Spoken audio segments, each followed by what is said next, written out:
Hello everyone, today I want to show you what I think is the most underrated dungeon farm in TBC Anniversary as Dual Mage. I spent quite a bit of time optimizing Steamvault to figure out the most efficient route, the safest pool, and the best way to deal with the new slow immunity mechanic. Since I couldn't find any recent guides covering this farm on the Anniversary servers, I decided to make one myself. Before we jump into the route, let's first talk about the loot and of course the question everyone asks, how much gold per hour? The exact amount will always depend on your drops, so every run is a little different. After tracking several runs, the farm averaged about 500 gold per hour. To give you an idea, here is the loot from 3 runs, which each run taking me about 20 minutes, including resetting the instance. Over those 3 runs, I got 32 Arcan Dust, worth around 32 gold, 13 Greater Planar Essences, worth about 77 gold, 2 large Prismatic Shards, worth around 40 gold, 3 Scroll of Strength, worth 25 gold, 2 Scrolls of Agility, worth 24 gold, 1 Shadow Pearl, worth 20 gold, 12 Mote of Water, worth another 20 gold, 41 Coilfang Armaments, worth roughly 163 gold, 1 Blue Gem, worth around 4 golds, about 130 raw gold looted directly from the mobs and chests, and roughly 40 gold in vendor item, cloth, scales, oils, and other miscellaneous loots. To maximize your profit even further, I highly recommend engineering and mining.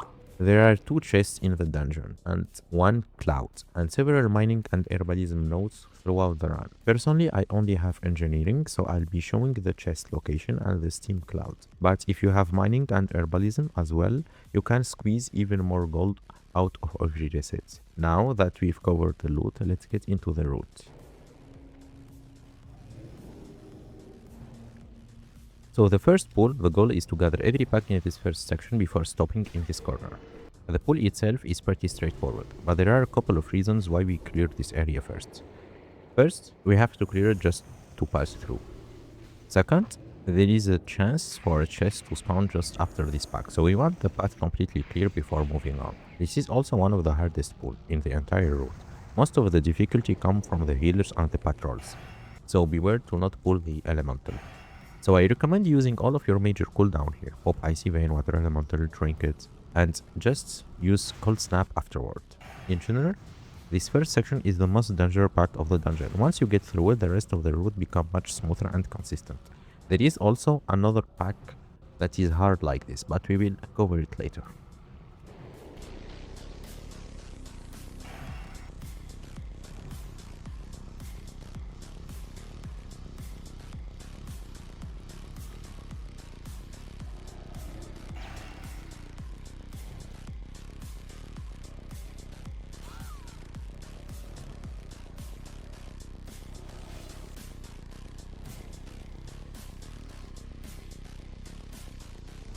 Next, we'll pull these 2 camps. One thing you need to watch out for is the elemental patrol. Make sure you don't accidentally aggro it, because if you do, the pool will almost always end up in one.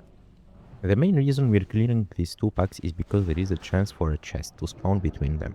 If the chest isn't there, you can simply skip this section on future runs, since it's generally not worth the extra time. The strategy exactly the same as the previous pool. Gather all the mobs, bring them back to this corner and ice block. Once everything has stacked up, from this point on we'll alternate ice block between the 2 mages. That way, each new pool starts with a different mage, allowing us to keep the route flowing smoothly without waiting for cooldowns.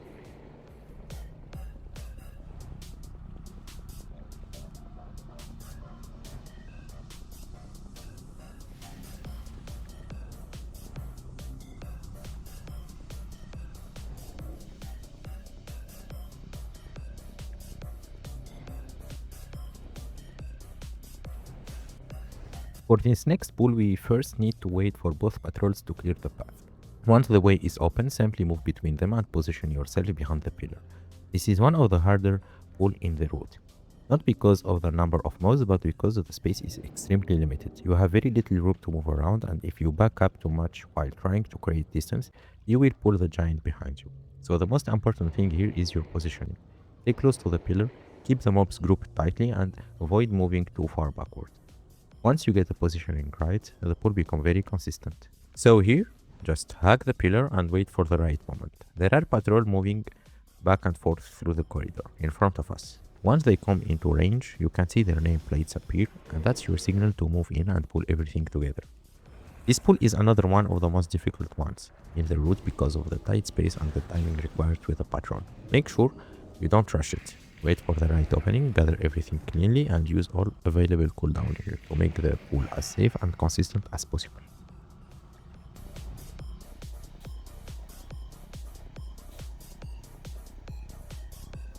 Even if some mobs get squeezed out with heartbeat, be ready to use Nova and take them down quickly. You can always sheep, reset position calmly, and get the kill when you are ready.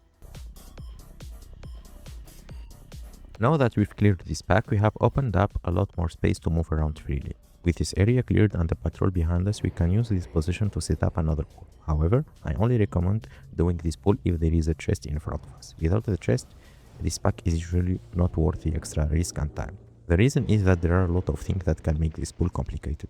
Multiple casters, healers, and patrols that can easily disrupt the pull if you're not careful. So my advice is simple. If the chest is there, take advantage of the opportunity and clear this pack. If there is no chest, just skip it and continue with the route. Also, you have the option to do this pull on your way out if you don't have the cooldown that you want.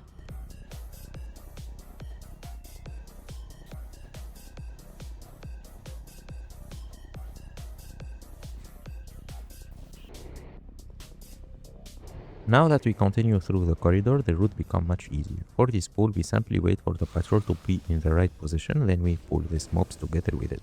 This is a very straightforward pack compared to the previous one. There are no difficult mechanics here, and the main goal is simply to clear this area so we can continue moving freely through the dungeon. Clearing this section also gives us access to more potential loot, including additional chests and the Steam Cloud, which are an important part of maximizing the gold from this farm.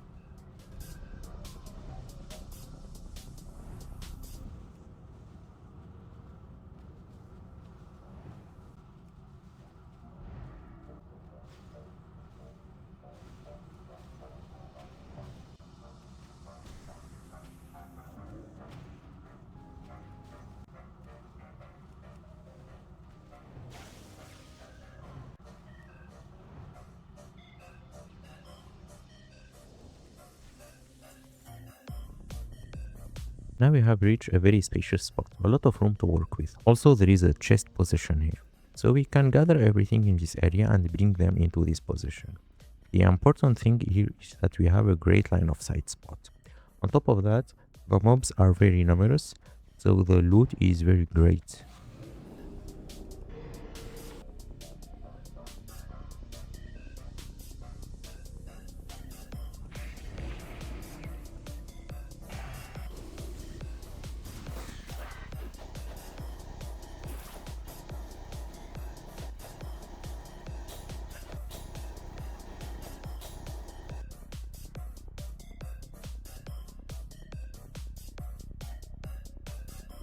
Now you take the chest and you cross the bridge to be ready for the next pull.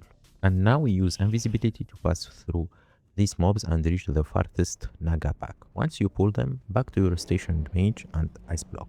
The slaves will automatically move toward your second mage, like in slave pens. So you have two options, either keep your second mage a little farther away and start moving as soon as you begin the pull, or be ready to use Frost Nova. This pull is very similar to the slave pen strategy, where controlling the position of your second mage makes the entire pull much smoother. But the slaves don't cast anything, so they're easy with Frost Nova. Also, don't forget to check this area because there is a chance for a chest to spawn here.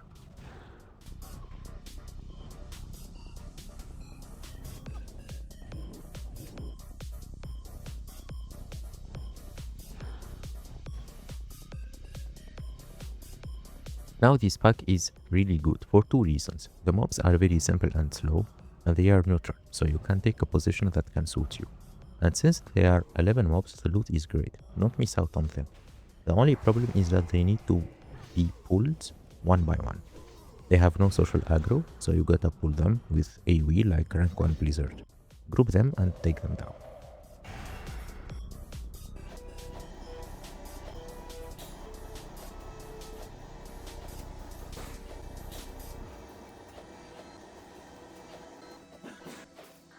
After that, you will find the boss. Just kill the mobs in front. You can kill all of them if you want, for extra reputation, but it's not necessary.